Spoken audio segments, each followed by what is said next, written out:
Follow me, guys. Yeah. Well, Let's have a look. So nice place to set in to train here. I've been here 30 years, so I'm part of the furniture now. Part of the furniture, yeah. This horse called That's the Badger. Okay. Had his first run after over 1,000 days. Probably I ran him over the wrong trip, but it was soft, safe ground at Chepstow, so I didn't want to.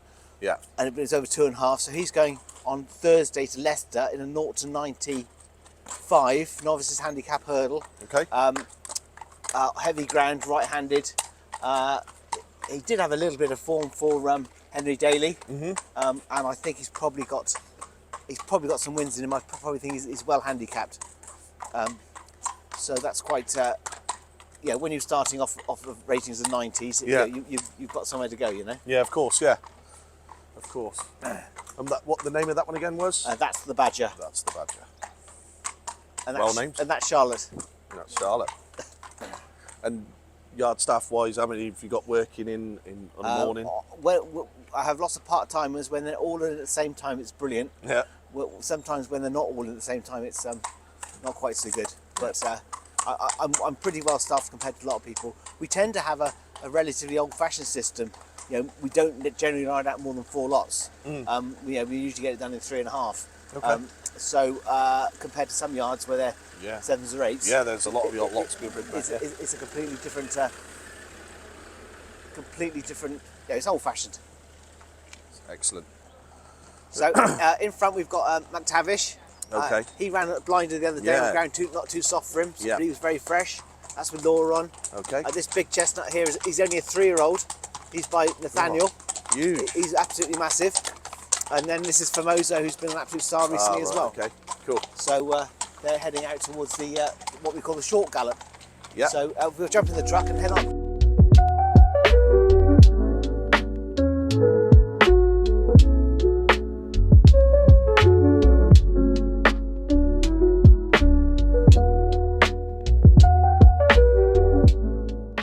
So is this yours? Do you use this here? Yeah. Schooling. I mean, I don't have any all-weather facilities. Yeah. Okay. Right. Okay. So everything's on grass. Everything's on grass. I'm the only trainer in the country who doesn't have an all-weather gallop. I was just going to say, I'm not sure I know of anybody There personally. wouldn't be anybody. And so, do you have many summer jumpers then? Yeah. I've got summer grass gallops. Our main winter gallop is that skyline over there. Okay. Straight up there. That's the best bit of turf in the history of the world. We're not going up there. We're going up to the Tuesday gallop, which we call the short gallop. They'll be going up that one tomorrow. So obviously everybody does things slightly differently. Trainers. What's a daily routine in sort of your yard look like for your horses? Do they have different days, different workouts sort of thing? And Mondays would be an easy hack around the roads or hack around the woods day. Yeah. Tuesdays would be canter up, what we call the short gallop up here. Yeah. One up once or maybe up twice. We tend to do a little bit less distance now and a little bit more speed. Okay. And then Wednesdays, if they're getting fit for the first time, they go twice up the big gallop. Yeah. Once they're fit, they might just do one good ones up it. Okay. And then Thursdays is generally a hack around. Fridays this one, Saturdays that one. So I suppose the other thing about that is being that it's a grass gallop, it also protects it that it's not always one gallop being used as well, I suppose. Well, yeah. I mean, we just have to make use of all the hills and all the fields we've got. Yeah. And that's all you can do. We've been here for say 30 years and we've sort of adapted our system. It is quite hard to sell to owners sometimes when they come to have a look around. They go, "Oh, where's the gallop?" And I said, "Well, it's everywhere."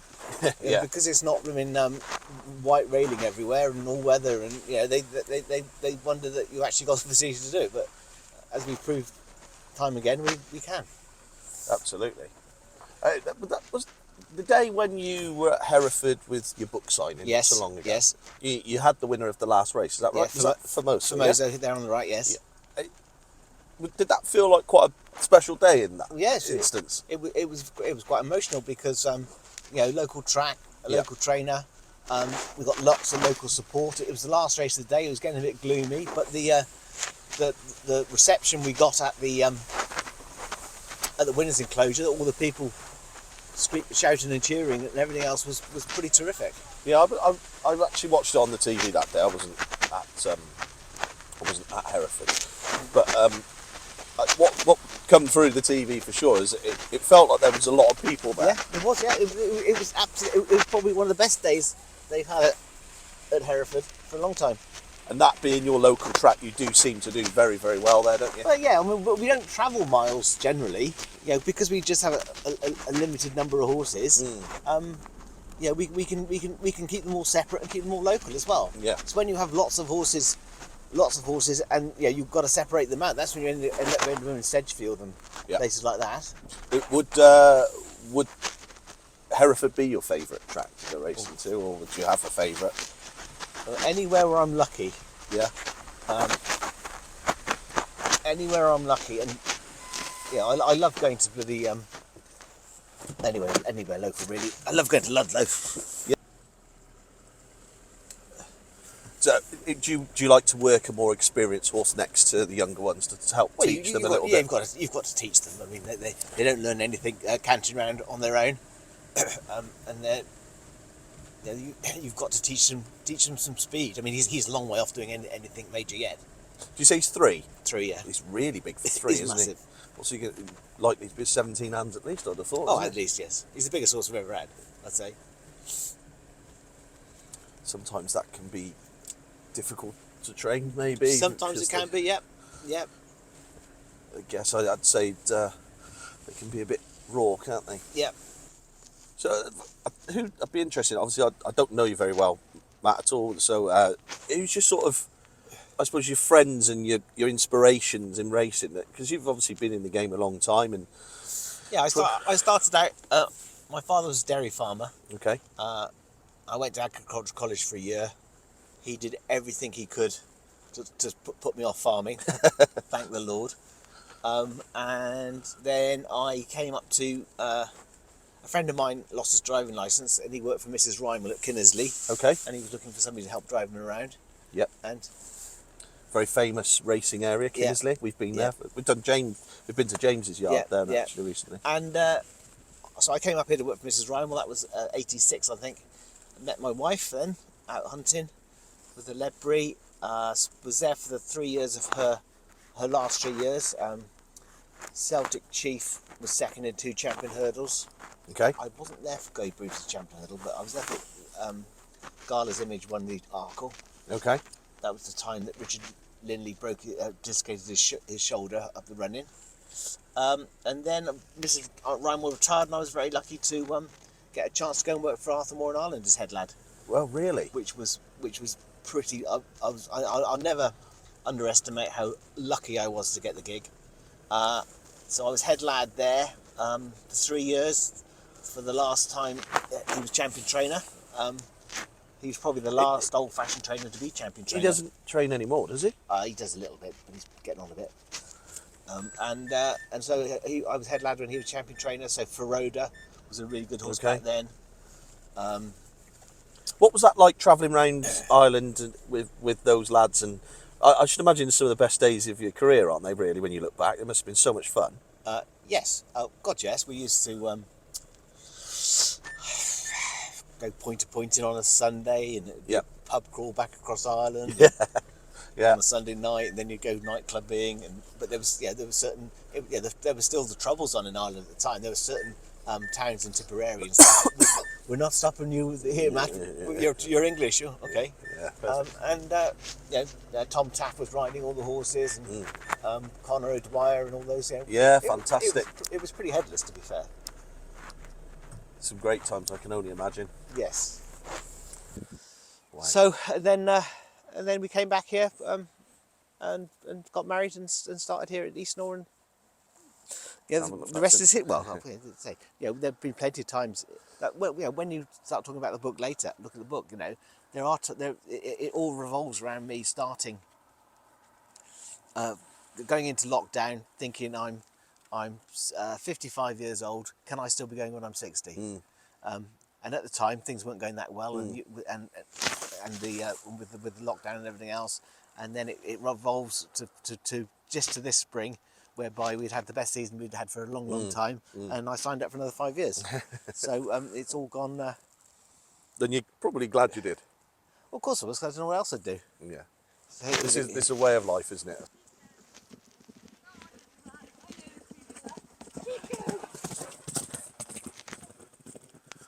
I have to say, in the short time that Chestnut's been here, I'm more optimistic than I was when he first came that he could just be okay and he could come together. Even though he's a big horse, Yeah. the stride on him. Yeah, it's a massive You stride. can see the stride on him then. Yeah. I think actually, we could do a deal. And also, the other thing is, as I harp on, it's not all about the speed. Yeah. No, oh God, no. It's about the stamina. Yeah, for sure. But this time of year as well, and Yeah, the fast horses, the fastest horses are generally 3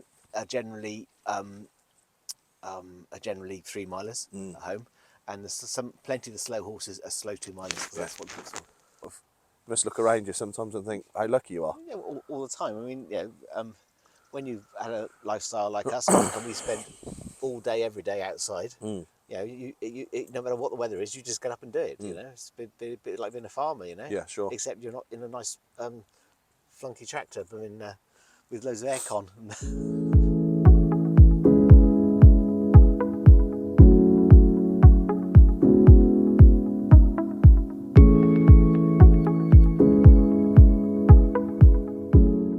Incredible, like this, you'd never think that was a stable door, but this is quite unique, isn't it? Again, Everything's unique. You see, originally when they would have had back in the Victorian times, that's Ed the Hunter.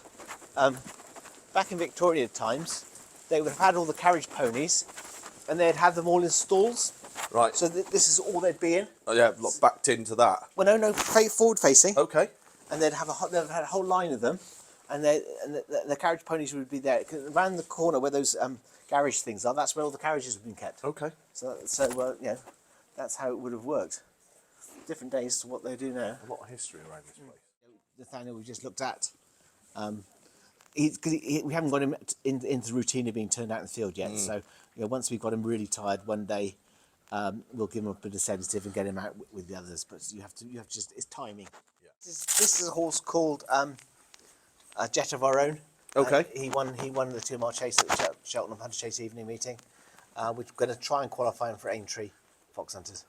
Was that horse run not in your name? Is it run in your name? Well, my wife's name. Okay, right, okay. Yeah. I was just thinking then. Yeah, no. So we've got the point to point. And they run in your. Is that your wife? Wife's name, yes. Okay. So he won there, and we're going to try and claim, trying to qualify him for Aintree Fox Hunters, but he's got to win the Hunter Chase or win an Open. So he Should be up to that, hopefully. It's very hard to win an Open, point to point. Yeah, you need. This horse is about a 115 horse. To win an Open point to point, you need a 130, 140 horse. Yeah. He was a bit disappointing on Thursday, but he had been a really good star up until then. Came back with. He made a mistake early on and slipped, and we think he hurt himself slightly. Okay. Because he had two big legs the next morning. They've gone down, so whether he just had a bash, but I think you could probably put a line through the run. Okay. Especially as I'll drop him in trip again. We were trying 2-3, and actually he's probably best over 2-4. Okay. So we were experimenting, and things didn't pan out because it's not a science. And Laura's just brought in Yippee-Ki-Yay. Okay. He won a couple of points last year, and he won a Hunter Chase at Exeter, and then we took him to Kelso, and he won at Kelso as well. So he's for an owner rider called Ivor Herbert. I'd be fairly happy that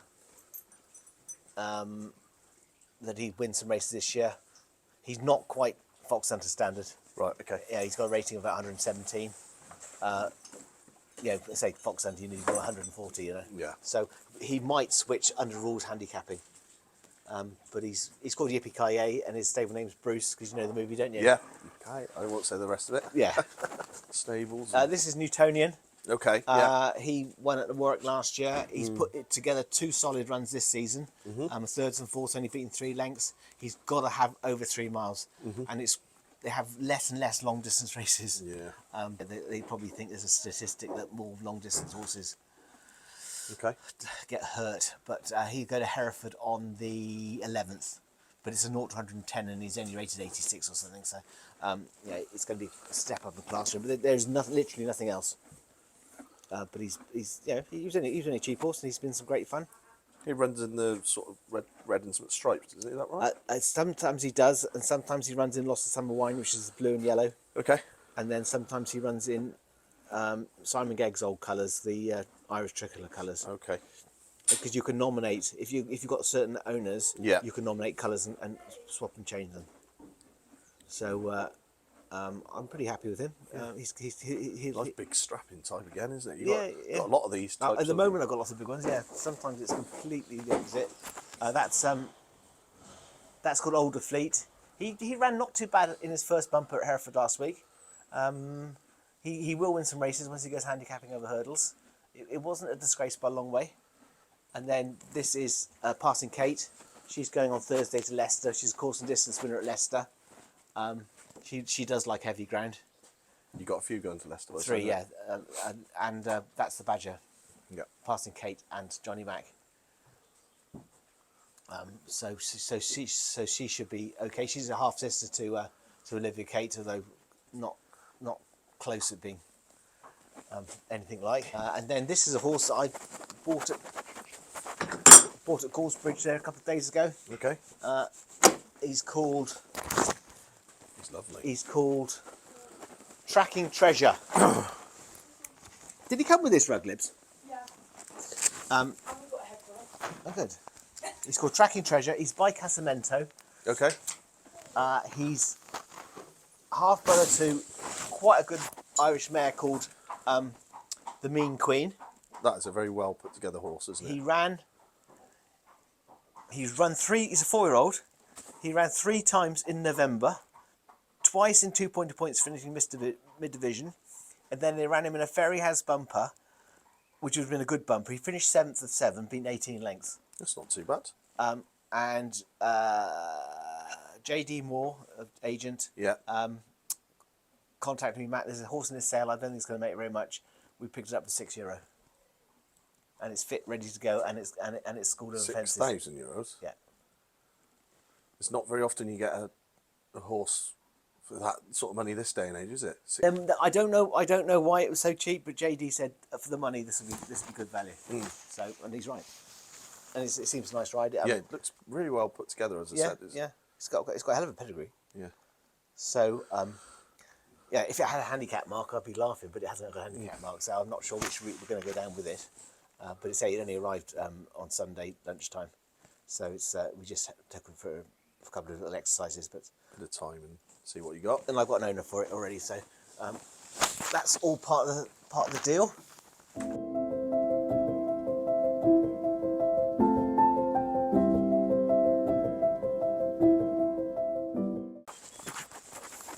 When it's frosty, we've got just the other side of that rise there. Yeah. We've got a bank with some real feggy old turf on it that will take 5 or 6 days real hard frost to keep us going when things get really cold. Okay. And it's superb. Little Pie, Yeah. he jumped that hedge.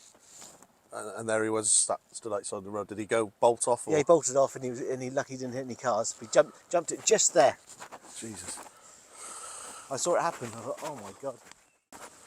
Yeah, so the one on the right's for Mozo, who we've just seen galloping. Yeah. The one with the white face is Grasavoenki. He's the leading pointer in the country. 6 wins, and he won on Sunday. So is that one is the aim for the fox hunters for that No, one? we'll probably keep him pointing.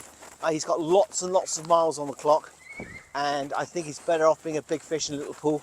Okay. I think if we stepped him up, he could go sour on us a little bit.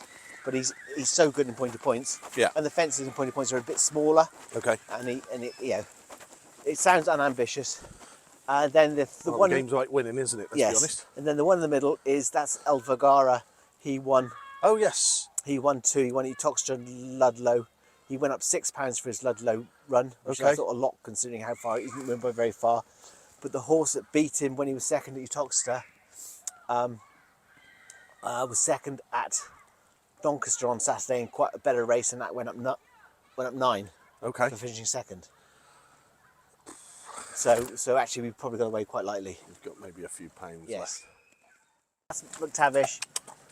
That's the Badger. There's one other one there as well. Okay, so McTavish, he's another consistent one for you, isn't he? Yes, he's better on faster ground. He's better when he's fresh. He ran a blinder on ground too soft for him the other day. He came to us very well handicapped. He's probably peaked at it now, but we'll keep him going to the end of the month just in case there's a dry spell and it comes up good at Ludlow or somewhere. Yeah. And then give him a break for the early spring and bring him back in the summer. But sometimes if there's too consistent, they're victims of their own success. So we're not gambling or anything like that. So we're running them for the owner's enjoyment and fun. And if you've got one that's consistent and picks a bit of prize money every time, that's great. Yeah, exactly. Who we saw earlier, Ah, and she's out with Belt of Venus. will they come over? Well, they're on their way.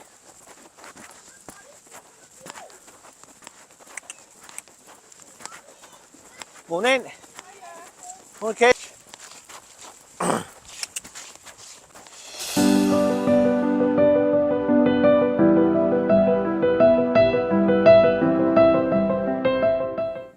Okay, so Matt, one of the things that we've talked about this morning, touched on in various different aspects, is you've just brought a new book out, and I suppose first of all, what made you write the book? What was the reason behind it? I just wanted the general racing public to realise that it's not all Paul Nicholls and Nicky Henderson. Mm-hmm. There's a whole hardcore of people right at the bottom scratching around, Yeah. trying to make a living out of it, and who love the sport as much as anyone else, and just put our view and how we see the whole sport and where it's going. And if people to find the book or buy the book, what might they be reading about? So just give us a little bit of a synopsis of what the book sort of covers. I mean, it just starts out a little bit about my early life, being involved in farming in Wales, to being lucky enough to have a job working for Mrs. Rymel. That was 1986. How very lucky I was to end up with a chance to go to be head lad to Arthur Moore in Ireland for 3 years, and then the last 30 years we've been here at Eastnall, which even through all the hard times and all the good times, I know how lucky I've been to have this lifestyle. And the title of the book, Confessions of a Slow Two-Miler, obviously catches the eye. There's got to be something behind that. What is it exactly? Why is it called that? Well, it's one of my favourite sayings because just because horses seem slow at home doesn't mean they're 3-mile horses. So I've made a bit of a niche for myself, I think. I've trained over 200 winners, of which 25% have been 2-mile chases. And at the back of the book, it's all the winners are linked there, are listed, and all the jockeys are listed, and all the ones which are 2-mile chases are listed. And it's been a good business plan practice, and identifying horses from other trainers that have been running over the wrong trips. Okay, and our audience obviously are racing fans and love it from all angles. So where can they find this book? How do they get hold of it if they want it? Well, I'm obviously going to be at all the local race meetings selling. It's available at Weatherby's online bookshop. Okay. And I'm just sort of half pandering whether I need to print another 500 between now and Christmas. Okay. Well, look, I think our viewers can make that happen, because I've just bought a copy, and proof of that, I suppose we've got a receipt somewhere, but I definitely have just bought a copy, and I'm very much looking forward to reading it. So if you want to get hold of this book, you can go and find the link in the video, and sure to be a good read, and maybe even the best Christmas present that your loved one might appreciate this Christmas. So get hold of it now.